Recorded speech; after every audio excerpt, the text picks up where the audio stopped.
ആദിയിൽ വചനമുണ്ടായിരുന്നു, വചനം ദൈവത്തോടു കൂടിയായിരുന്നു, വചനം ദൈവമായിരുന്നു. അവൻ ആദിയിൽ ദൈവത്തോടു കൂടിയായിരുന്നു. സമസ്തവും അവനിലൂടെ ഉണ്ടായി, ഒന്നും അവനെ കൂടാതെ ഉണ്ടായിട്ടില്ല. അവനിൽ ജീവനുണ്ടായിരുന്നു, ആ ജീവൻ മനുഷ്യരുടെ വെളിച്ചമായിരുന്നു. ആ വെളിച്ചം ഇരുളിൽ പ്രകാശിക്കുന്നു, അതിനെ കീഴടക്കുവാൻ ഇരുളിന് കഴിഞ്ഞില്ല. തൻ്റെ പ്രബോധനങ്ങളാൽ നമ്മെ ജ്ഞാനികളാക്കുന്ന സകലത്തിൻ്റെയും നാഥനായ ദൈവം വാഴ്ത്തപ്പെട്ടവനാകട്ടെ. ഞങ്ങളുടെ കർത്താവായ ദൈവമേ, അങ്ങയുടെ ജീവദായകവും ദൈവീകവുമായ തിരുവചനങ്ങളുടെ മധുരസ്വരം ശ്രവിക്കുന്നതിനും ഗ്രഹിക്കുന്നതിനും ഞങ്ങളുടെ ബുദ്ധിയെ പ്രകാശിപ്പിക്കണമേ.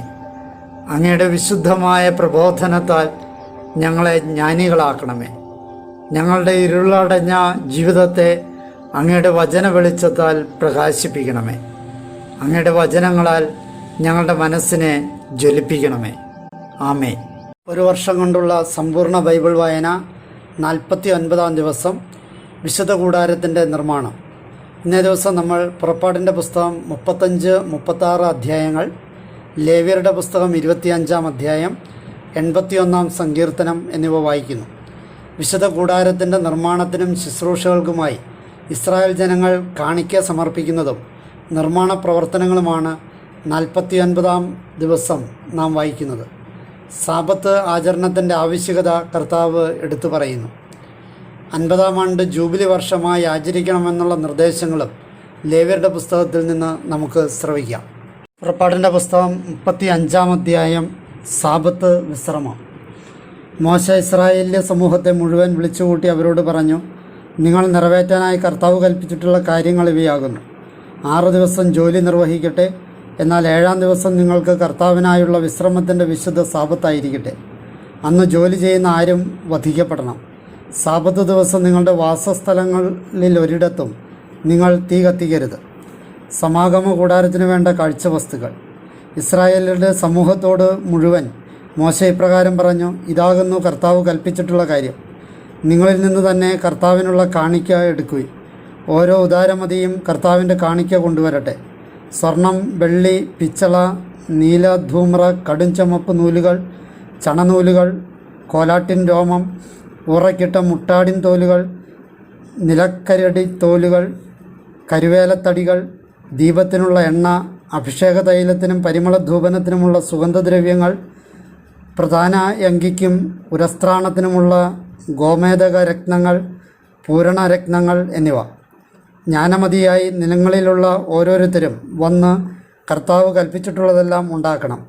അതായത് ആലയം, അതിൻ്റെ കൂടാരവും ആവരണവും, ക്രാസികളും കൊളുത്തുകളും അഴികളും തൂണുകളും പാദകുടങ്ങളും പേടകവും അതിൻ്റെ തണ്ടുകളും കൃപാസനവും വിരിയായുള്ള തിരശ്ശീലയും മേശയും അതിൻ്റെ തണ്ടുകളും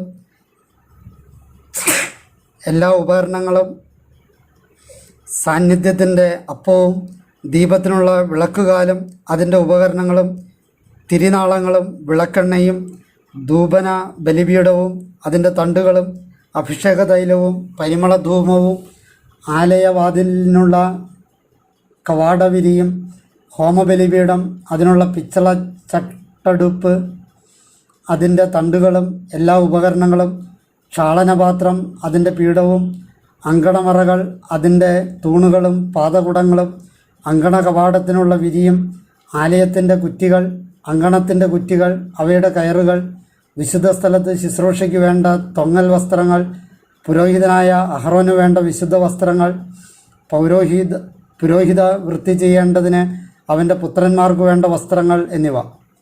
ജനം കാഴ്ചവസ്തുക്കൾ സമർപ്പിക്കുന്നു. മോശയുടെ മുമ്പിൽ നിന്ന് ഇസ്രായേല്യരുടെ സമൂഹം മുഴുവൻ പിരിഞ്ഞുപോയി. അവർ ഉൾപ്രേരണയുണ്ടായ ഓരോ വ്യക്തിയും മുന്നോട്ട് വന്നു. സമാഗമ കൂടാരത്തിൻ്റെ പണിക്കും അതിൻ്റെ വിവിധ ശുശ്രൂഷകൾക്കും വിശുദ്ധ വസ്ത്രങ്ങൾക്കും വേണ്ടി അവർ ആത്മപ്രചോദിതനായ ഓരോ ആളും കർത്തൃ കാണിക്ക കൊണ്ടുവന്നു. സ്ത്രീകൾക്ക് പുറമെ പുരുഷന്മാരും വന്നു.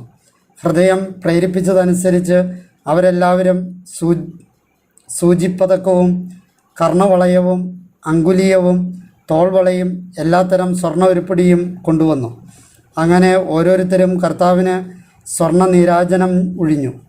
ഓരോരുത്തരും തൻ്റെ പക്കൽ കണ്ടെത്തിയ സ്വർണ്ണ, നീല, ധൂമ്ര, കടും ചുമപ്പ് നൂലുകൾ, പിരിച്ച ചണനൂൽ, കോലാട്ടിൻ രോമം, ഊറയ്ക്കിട്ട മുട്ടാടിൻ തോൽ, നിലക്കരടി തോൽ എന്നിവ കൊണ്ടുവന്നു. വെള്ളിയോ പിച്ചളയോ കാണിക്കയായി നേർന്നിരുന്ന എല്ലാവരും കർത്താവിനുള്ള കാണിക്ക കൊണ്ടുവന്നു. തൻ്റെ പക്കൽ കണ്ടെത്തപ്പെട്ട കരുവേലത്തടി, ശുശ്രൂഷ സംബന്ധിയായ വിവിധ ജോലികൾക്കായി ഓരോരുത്തരും കൊണ്ടുവന്നു. ജ്ഞാനമതിയായ ഓരോ സ്ത്രീയും സ്വന്തം കൈകൊണ്ട് നൂലുണ്ടാക്കി നീല, ധൂമ്ര, കടും ചുമപ്പ് നൂലുകളും പിരിച്ച ചണവും കൊണ്ടുവന്നു. ജ്ഞാനം കൊണ്ട് ഉൾപ്രേരണയുണ്ടായ എല്ലാ സ്ത്രീകളും കോലാട്ടിൻ രോമം കൊണ്ട് നൂലുണ്ടാക്കി. എഫോദിനും ഉരസ്ത്രാണിനും വേണ്ടിയുള്ള ഗോമേതക രത്നങ്ങളും പൂരണരത്നങ്ങളും പ്രമാണികൾ കൊണ്ടുവന്നു. കൂടാതെ ദീപത്തിനും അഭിഷേക തൈലത്തിനും പരിമളധൂപനത്തിനും ആവശ്യമായ സുഗന്ധദ്രവ്യവും എണ്ണയും മോശയുടെ കരത്താൽ നിർവഹിക്കാൻ കർത്താവ് ആജ്ഞാപിച്ച എല്ലാ ജോലികൾക്കുമായി കൊണ്ടുവരാൻ തങ്ങളുടെ ഹൃദയം പ്രചോദിപ്പിച്ച സ്വാഭിഷ്ടക്കാഴ്ച ഇസ്രായേല്യരായ ഓരോ സ്ത്രീയും പുരുഷനും കർത്താവിന് കൊണ്ടുവന്നു. മോശ ഇസ്രായേല്യരോട് പറഞ്ഞു, നോക്കൂ, യൂദാഗോത്രത്തിൽപ്പെട്ട ഹൂറിൻ്റെ പുത്രനായ ഊറിയുടെ മകൻ ബസാലേലിനെ കർത്താവ് പേര് ചൊല്ലി വിളിച്ചിരിക്കുന്നു. അവിടുന്ന് അവനെ ജ്ഞാനത്തിലും ബുദ്ധിയിലും അറിവിലും എല്ലാത്തരം ശില്പവൈദഗ്ധ്യത്തിലും ദൈവചൈതന്യ സമ്പൂർണനാക്കിയിരിക്കുന്നു. ഇത് അവൻ ചിത്രപ്പണികൾ ആസൂത്രണം ചെയ്ത് സ്വർണത്തിലും വെള്ളിയിലും പിച്ചളയിലും നിർവഹിക്കുന്നതിനും രത്നത്തിൻ്റെ ചെത്തുപണികളിലും തടിയുടെ കൊത്തുപണികളിലും പൂർണ്ണത വരുത്തുന്നതിനും എല്ലാ ചിത്രപ്പണി വൈദഗ്ധ്യത്തിലും വ്യാപരിക്കുന്നതിനും വേണ്ടിയാണ്. മാത്രമല്ല, മറ്റുള്ളവരെ പഠിപ്പിക്കുന്നതിനു വേണ്ടി അവിടുന്ന് അത് അവൻ്റെയും ദാൻ ഗോത്രത്തിൽപ്പെട്ട അഹിസാമാക്കിൻ്റെ പുത്രൻ ഒഹോലിയാബിൻ്റെയും ഹൃദയത്തിൽ നിക്ഷേപിച്ചിരിക്കുന്നു. എല്ലാ ജോലിയും നിർവഹിക്കുന്നവരും ചിത്രപ്പണി വിദഗ്ധരുമായ കൊത്തുപണിക്കാരൻ്റെയും കരകൗശലക്കാരൻ്റെയും ചിത്രത്തുന്നൽകാരൻ്റെയും നെയ്ത്തുകാരൻ്റെയും എല്ലാ പണിയും നീല, ധൂമ്ര, കടും ചുമപ്പ് നൂലിലും ചണത്തിലും ചെയ്യുന്നതിന് അവിടുന്ന് അവരെ ജ്ഞാനമതികളാക്കിയിരിക്കുന്നു. പുറപ്പാടിൻ്റെ പുസ്തകം 36-ാം അധ്യായം. കർത്താവ് കൽപ്പിച്ചിട്ടുള്ളതെല്ലാം അനുസരിച്ച് വിശുദ്ധ സ്ഥലത്തിൻ്റെ ഓരോ ശുശ്രൂഷാ ജോലിയും അറിഞ്ഞു ചെയ്യാൻ ബസാലേലും ഒഹോലിയാബും കർത്താവ് ജ്ഞാനം ബുദ്ധിയും നിക്ഷേപിച്ച ജ്ഞാനമതികളിൽ ഓരോ വ്യക്തിയും കർമ്മനിരതരാകണം. വിശുദ്ധ കൂടാരത്തിൻ്റെ നിർമ്മാണം. ബസാലിയേലിനെയും ഒഹോലിയാബിനെയും കർത്താവ് ഹൃദയത്തിൽ ജ്ഞാനം പകർന്ന ജ്ഞാനമതികളായ ഓരോ വ്യക്തിയെയും ജോലിക്കെത്തി അത് ചെയ്യാനായി ഹൃദയമർപ്പിച്ച സകലരെയും മോശ വിളിച്ചു. മോശയുടെ സാന്നിധ്യത്തിൽ വെച്ച് അവർ വിശുദ്ധ സ്ഥലത്തിൻ്റെ ശുശ്രൂഷാ ദൗത്യം നിർവഹിക്കാനായി ഇസ്രായേല്യർ കൊണ്ടുവന്ന കാണിക്കകളെല്ലാം അതിനായി സ്വീകരിച്ചു. അവരാകട്ടെ തുടർന്നും പ്രഭാതം തോറും സ്വാഭീഷ്ടക്കാഴ്ച അവൻ്റെ പക്കൽ കൊണ്ടുവന്നിരുന്നു. അതിനാൽ വിശുദ്ധ സ്ഥലത്തിൻ്റെ ജോലിയൊക്കെയും ചെയ്തിരുന്ന വിദഗ്ധരെല്ലാം അവർ ഓരോരുത്തർ ചെയ്തിരുന്ന ജോലി വിട്ടുവന്ന് മോശയോട് ഇപ്രകാരം പറഞ്ഞു, കർത്താവ് കൽപ്പിച്ചിട്ടുള്ള ശുശ്രൂഷ ദൗത്യ നിർവഹണത്തിനായി ജനം ആവശ്യമുള്ളതിലധികം കൊണ്ടുവന്നു കൂട്ടുകയാണ്. മോശ കൽപ്പിച്ചതിനെ തുടർന്ന് അവർ പാളയത്തിൽ ഇപ്രകാരം സന്ദേശം പ്രചരിപ്പിച്ചു: പുരുഷനോ സ്ത്രീയോ വിശുദ്ധ സ്ഥലത്തിനുള്ള കാണിക്കയായി ഇനിമേൽ പ്രയത്നിക്കേണ്ടതില്ല. അതോടെ അത് കൊണ്ടുവരുന്നതിൽ നിന്ന് ജനം പിന്മാറി. എല്ലാ പണിയും ചെയ്യുന്നതിന് വേണ്ടിയുള്ള സാമഗ്രി ശേഖരം അവർക്ക് ആവശ്യത്തിനുണ്ടായിരുന്നു, മിച്ചവുമായിരുന്നു. പണി ചെയ്തിരുന്നവരിൽ ജ്ഞാനമതിയായ ഓരോ വ്യക്തിയും 10 മേൽവിരികളുള്ള ഒരു ആലയമുണ്ടാക്കി പിരിച്ച ചണം, നീലധൂമ്ര, കടും ചുമപ്പ് നൂലുകൾ എന്നിവ കൊണ്ട് കെരൂബുകളെയും വിദഗ്ധ സൃഷ്ടിയായി അവർ അവ ഉണ്ടാക്കി. ഒരു മേൽവിരിയുടെ നീളം 28 മുഴം, ഒരു മേൽവിരിയുടെ വീതി 4 മുഴം. എല്ലാ മേൽവിരികൾക്കും ഒരേ അളവായിരുന്നു. 5 മേൽവിരികൾ ഒന്നിനോടൊന്ന് അവർ യോജിപ്പിച്ചു. മറ്റേ 5 മേൽവിരികളും ഒന്നിനോടൊന്ന് യോജിപ്പിച്ചു. കൂട്ടിയോജിപ്പിച്ചതിൽ അഗ്രത്ത് നിന്ന് ആദ്യ മേൽവിരിയുടെ വക്കിൽ നീലനൂൽ കണ്ണികൾ ഉണ്ടാക്കി. രണ്ടാമത് കൂട്ടിയോജിപ്പിച്ചതിൽ അവസാനത്തെ മേൽവിരിയുടെ വക്കിലും അപ്രകാരം ചെയ്തു. ആദ്യത്തെ മേൽവിരിയിൽ 50 കണ്ണികൾ ഉണ്ടാക്കി. കൂട്ടിയോജിപ്പിച്ച രണ്ടാമത്തെ മേൽവിരിയുടെ അഗ്രത്തിലും 50 കണ്ണികൾ ഉണ്ടാക്കി. കണ്ണികൾ ഒന്നൊന്നിനോട് നേർക്കായിരുന്നു. അവൻ 50 സ്വർണ്ണ കൊളുത്തുകൾ ഉണ്ടാക്കി. കൊളുത്തുകൾ കൊണ്ട് മേൽവിരികൾ ഒന്നിനൊന്ന് യോജിപ്പിച്ചപ്പോൾ ആലയം ഒന്നായിത്തീർന്നു.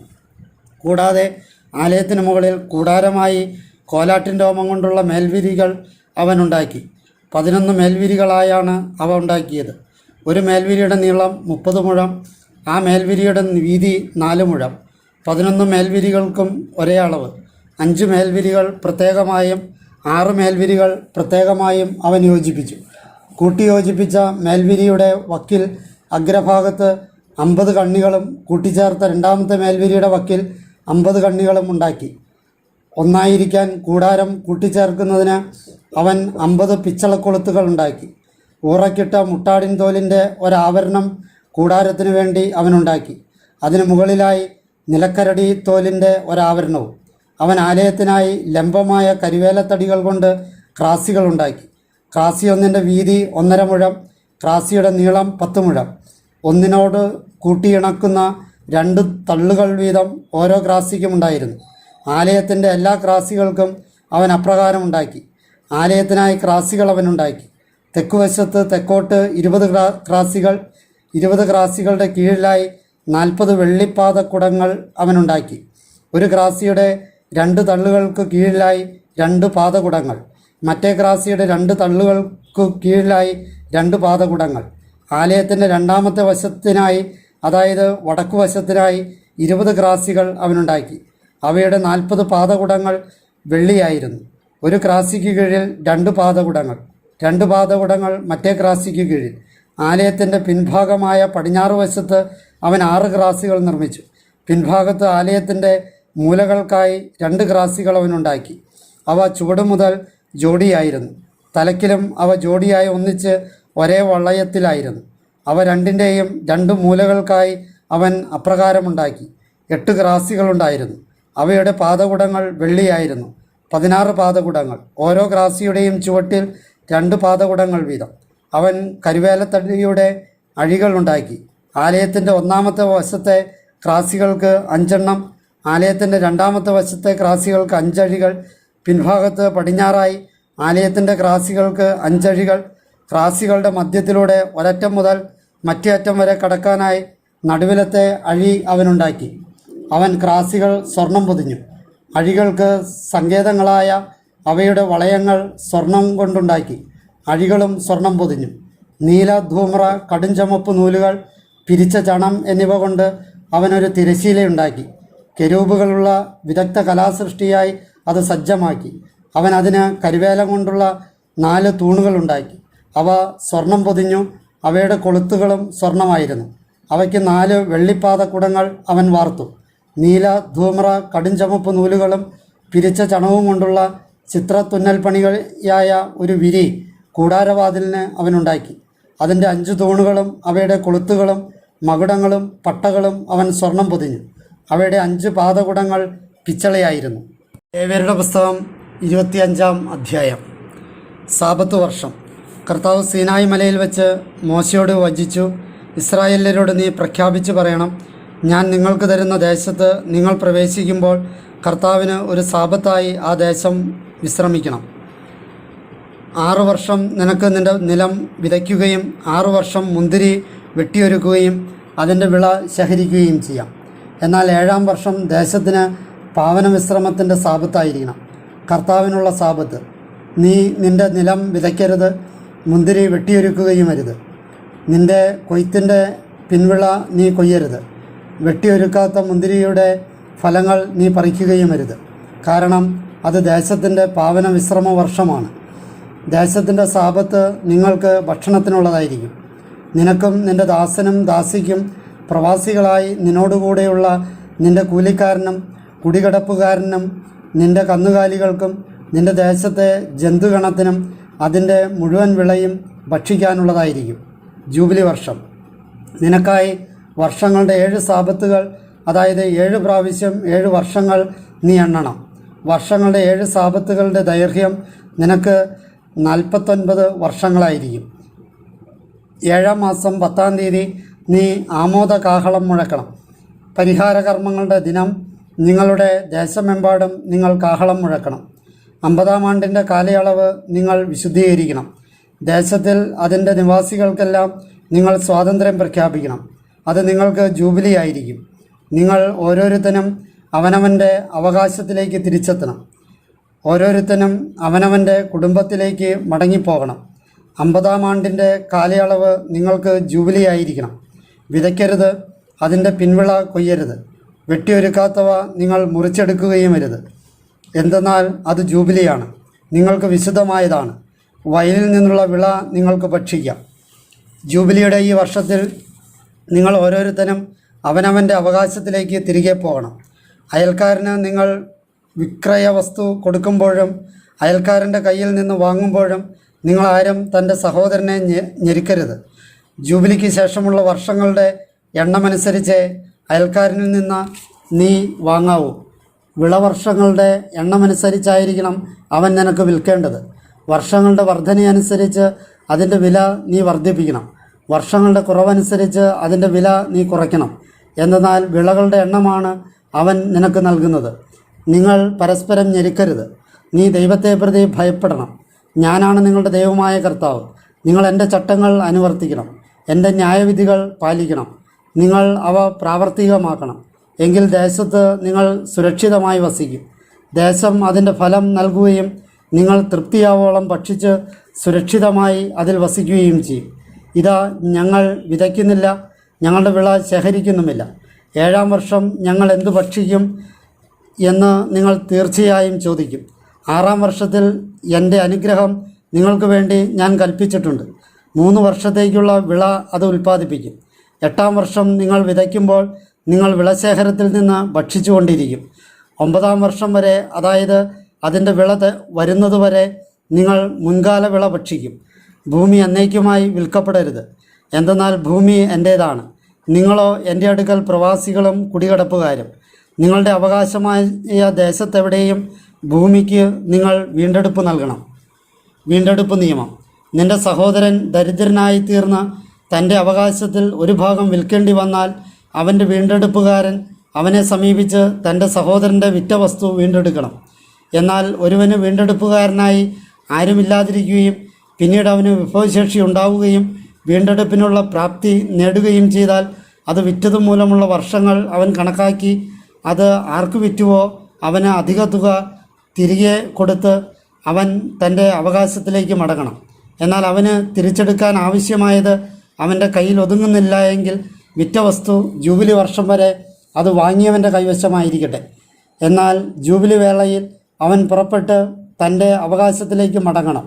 മതിലുള്ള പട്ടണത്തിലെ വാസഭവനം ഒരാൾ വിറ്റാൽ വിൽപ്പനയുടെ 1 വർഷം പൂർത്തിയാകുന്നത് വരെ അതിൻ്റെ വീണ്ടെടുപ്പാകാം.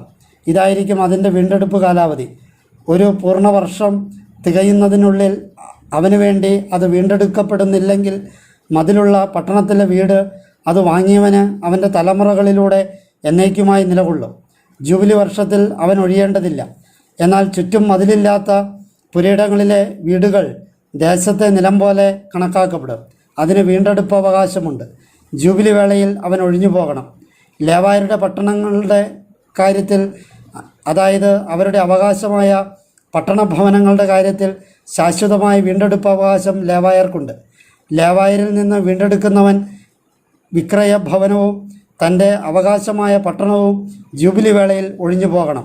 കാരണം ലേവായരുടെ പട്ടണഭവനങ്ങൾ അവർക്ക് ഇസ്രായേല്യരുടെ ഇടയിലുള്ള അവകാശമാണ്. അവരുടെ പട്ടണങ്ങളുടെ മേച്ചിൽ വയലുകൾ വിൽക്കപ്പെടരുത്. എന്തെന്നാൽ അത് അവരുടെ ശാശ്വത അവകാശമാണ്. നിന്നോടൊപ്പമുള്ള നിൻ്റെ സഹോദരൻ ദരിദ്രനാവുകയും അവൻ്റെ കരം ദുർബലമാവുകയും ചെയ്യുകയാണെങ്കിൽ നീ അവനെ ബലപ്പെടുത്തണം. ഒരു പ്രവാസിയോ കുടികൊടുപ്പുകാരനോ ആയി അവൻ നിന്നോടൊപ്പം ജീവിക്കട്ടെ. നീ അവനിൽ നിന്ന് പലിശയോ അമിത ലാഭമോ ഈടാക്കരുത്. നിൻ്റെ ദൈവത്തെ പ്രതി ഭയപ്പെടുക. നിൻ്റെ സഹോദരൻ നിന്നോടൊപ്പം ജീവിക്കട്ടെ. നിൻ്റെ പണം അവന് നീ പലിശയ്ക്ക് കൊടുക്കരുത്. നിൻ്റെ ഭക്ഷ്യം അമിത ലാഭത്തിന് നൽകുകയുമരുത്. നിങ്ങൾക്ക് ദൈവമായി തീരാൻ, നിങ്ങൾക്ക് കാനാൻ ദേശം നൽകാൻ ഈജിപ്ത് ദേശത്തു നിന്ന് നിങ്ങളെ പുറത്തു കൊണ്ടുവന്ന ഞാനാണ് നിങ്ങളുടെ ദൈവമായ കർത്താവ്. നിന്നോടൊപ്പമുള്ള നിൻ്റെ സഹോദരൻ ദരിദ്രനാവുകയും അവൻ തന്നെ നിനക്ക് വിൽക്കുകയും ചെയ്യുന്നെങ്കിൽ അവനെക്കൊണ്ട് ദാസവേല ചെയ്യിക്കരുത്. അവനൊരു കൂലിക്കാരനെ പോലെയോ കുടികടപ്പുകാരനെ പോലെയോ നിന്നോടൊത്തായിരിക്കട്ടെ. ജൂബിലി വർഷം വരെ അവൻ നിന്നോടൊപ്പം ജോലി ചെയ്യട്ടെ. അനന്തരം അവനും അവനോടൊപ്പം അവൻ്റെ മക്കളും നിന്റെ പക്കൽ നിന്ന് പുറപ്പെടട്ടെ. അവൻ തൻ്റെ കുടുംബത്തിലേക്ക് തിരിച്ചു പോകണം, തൻ്റെ പിതാക്കന്മാരുടെ അവകാശത്തിലേക്ക് മടങ്ങണം. എന്തെന്നാൽ അവർ എൻ്റെ ദാസരാണ്, ഈജിപ്ത് ദേശത്തു നിന്ന് ഞാൻ കൂട്ടിക്കൊണ്ടുവന്നവർ. അടിമച്ചരക്കായി അവർ വിൽക്കപ്പെടരുത്. നീ അവനുമേൽ ക്രൂരതയോടെ ആധിപത്യം പുലർത്തരുത്. നിന്റെ ദൈവത്തെ പ്രതി ഭയപ്പെടുക. നിങ്ങൾക്ക് ചുറ്റുമുള്ള ജനതകളിൽ നിന്നായിരിക്കണം നിനക്കുള്ള ദാസനും ദാസിയും. അവരിൽ നിന്ന് നിങ്ങൾ ദാസനെയും ദാസിയെയും വാങ്ങണം. കൂടാതെ പ്രവാസികളായി നിങ്ങളോടൊപ്പമുള്ള കുടികിടപ്പുകാരുടെ മക്കളിൽ നിന്നും നിങ്ങളുടെ നാട്ടിൽ അവർ ജന്മം കൊടുത്ത നിങ്ങളോടൊപ്പമുള്ള അവരുടെ കുടുംബങ്ങളിൽ നിന്നും നിങ്ങൾക്ക് വാങ്ങാം. അവർ നിങ്ങൾക്ക് അവകാശമായി തീരും. നിങ്ങൾക്ക് ശേഷം നിങ്ങളുടെ മക്കൾക്ക് വേണ്ടി ശാശ്വത അവകാശമായി നേടേണ്ടതിന് നിങ്ങൾക്ക് അവരെ സ്വന്തമാക്കാം. അവരെക്കൊണ്ട് നിങ്ങൾ ദാസവേല ചെയ്യിച്ചു കൊള്ളുക. എന്നാൽ ഇസ്രായേല്യരായ നിങ്ങളുടെ സഹോദരന്മാരെ സംബന്ധിച്ചാകട്ടെ, ഒരുവൻ തൻ്റെ സഹോദരൻ്റെ മേൽ ക്രൂരതയോടെ ആധിപത്യം പുലർത്തരുത്. പ്രവാസിയും കുടികിടപ്പുകാരനുമായി നിന്നോടൊപ്പമുള്ളവന് വിഭവശേഷി ഉണ്ടാവുകയും എന്നാൽ അവനോടൊപ്പമുള്ള നിന്റെ സഹോദരൻ ദരിദ്രനാവുകയും ചെയ്തിട്ട് നിന്നോടൊത്തുള്ള കുടികിടപ്പുകാരനായ പ്രവാസിക്കോ പ്രവാസി കുടുംബത്തിലെ ഒരംഗത്തിനോ തന്നെ വിൽക്കാനിടയായാൽ സ്വയം വിറ്റ ശേഷം അവന് വീണ്ടെടുപ്പുണ്ടാകണം. അവൻ്റെ സഹോദരന്മാരിൽ ഒരുവൻ അവനെ വീണ്ടെടുക്കണം. അല്ലെങ്കിൽ അവൻ്റെ പിതൃവ്യപുത്രനോ അവനെ വീണ്ടെടുക്കണം. അതല്ലെങ്കിൽ അവൻ്റെ കുടുംബത്തിൽ നിന്നുള്ള അടുത്ത ചാർച്ചക്കാരൻ അവനെ വീണ്ടെടുക്കണം. അതുമല്ലെങ്കിൽ വിഭവശേഷി ഉണ്ടാകുമ്പോൾ അവനെ സ്വയം വീണ്ടെടുക്കാം. തന്നെ വാങ്ങിയവന് സ്വയം വിറ്റ വർഷം മുതൽ ജൂബിലി വത്സരം വരെയുള്ള കാലം അവൻ അയാളുമായി കണക്കുകൂട്ടണം. വർഷങ്ങളുടെ എണ്ണമനുസരിച്ചായിരിക്കും അയാളോട് കൂടെ കൂലിക്കാരനായിരുന്ന ദിവസങ്ങൾക്കനുസരിച്ചായിരിക്കും അവൻ്റെ വീണ്ടെടുപ്പ് മൂല്യം. വർഷങ്ങൾ ഇനിയും ഏറെയുണ്ടെങ്കിൽ അവയ്ക്കനുസൃതമായ തൻ്റെ വീണ്ടെടുപ്പ് തുക വിൽപ്പന വിലയിൽ നിന്ന് അവൻ തിരികെ കൊടുക്കണം. ജൂബിലി വർഷം വരെയുള്ള കാലയളവിൽ കുറച്ചേ അവശേഷിച്ചിട്ടുള്ളൂവെങ്കിൽ കണക്ക് കൂട്ടുന്നത് അവന് അനുകൂലമായിരിക്കണം. അവൻ്റെ വർഷങ്ങൾക്കനുസരിച്ച് അവൻ്റെ വീണ്ടെടുപ്പ് തുക മടക്കി കൊടുക്കണം. വർഷാവർഷമുള്ള കൂലിക്കാരനെ പോലെ അവൻ അയാളോടൊപ്പമായിരിക്കട്ടെ. നിന്റെ കൺമുമ്പാകെ അയാൾ അവനോട് ക്രൂരതയോടെ ആധിപത്യം പുലർത്തരുത്. ഇവ കൊണ്ടൊന്നും അവൻ വീണ്ടെടുക്കപ്പെടുന്നില്ലെങ്കിൽ ജൂബിലി വത്സരത്തിൽ അവൻ അവനോടൊപ്പം മക്കളും വിട്ടുപോയിക്കൊള്ളട്ടെ. ഇസ്രായേല്യർ കർത്തൃദാസർ. ഈജിപ്ത് ദേശത്ത് നിന്ന് ഞാൻ പുറത്തു കൊണ്ടുവന്ന ഇസ്രായേല്യർ എൻ്റെ ദാസരാണ്. അതെ, അവർ എനിക്ക് ദാസരാണ്. ഞാനാണ് നിങ്ങളുടെ ദൈവമായ കർത്താവ്. സങ്കീർത്തനം 81. ഉത്സവഗാനം. ഗായക നേതാവിന് ഗിത്യരാഗത്തിൽ ആസാഫിൻ്റേത്. നമ്മുടെ ശക്തിയായ ദൈവത്തിന് ആനന്ദാരവമുതിർക്കുവിൻ. യാക്കോബിൻ്റെ ദൈവത്തിന് ആർപ്പ് വിളിക്കുവിൻ. തപ്പും കിന്നരവും വീണയോടൊപ്പം ഇമ്പമായി മീട്ടി സംഗീതമുതിർക്കുവിൻ. അമാവാസിയിലും നമ്മുടെ ഉത്സവദിനത്തിനുമുള്ള പൗർണമിയിലും കാഹളമൂതുവിൻ. എന്തെന്നാൽ അത് ഇസ്രായേലിനൊരു ചട്ടമാണ്, യാക്കോബിൻ്റെ ദൈവത്തിനു വേണ്ടിയുള്ള ഒരു ആചാരവും. അവിടുന്ന് ഈജിപ്ത് രാജ്യത്തിനെതിരെ പുറപ്പെട്ടപ്പോൾ ജഹോസഫിൽ ഒരു സാക്ഷ്യമായി അത് വ്യവസ്ഥ ചെയ്തു. എനിക്ക് അജ്ഞാതമായ ഒരു ഭാഷ ഞാൻ കേൾക്കുന്നു. ഭാരതത്തിൽ നിന്ന് അവൻ്റെ തോൾ ഞാൻ വിടുവിച്ചു. അവൻ്റെ കരതലങ്ങൾ കുട്ടയിൽ നിന്ന് സ്വതന്ത്രമായി. കഷ്ടതയിൽ നീ വിളിച്ചപേക്ഷിച്ചപ്പോൾ ഞാൻ നിന്നെ മോചിപ്പിച്ചു. ഇടിമുഴക്കത്തിൻ്റെ മറയിൽ നിനക്ക് ഞാൻ ഉത്തരമരുളി. മെരിബാ ജലാശയത്തിങ്കൽ നിന്നെ ഞാൻ പരീക്ഷിച്ചു. സെലാ. എൻ്റെ ജനമേ കേൾക്കുക, ഞാൻ നിനക്ക് താക്കീത് നൽകുമ്പോൾ ഇസ്രായേലെ നീ എന്നെ ശ്രവിക്കുമോ? അന്യദൈവം നിനക്ക് മധ്യേ ഉണ്ടാകരുത്.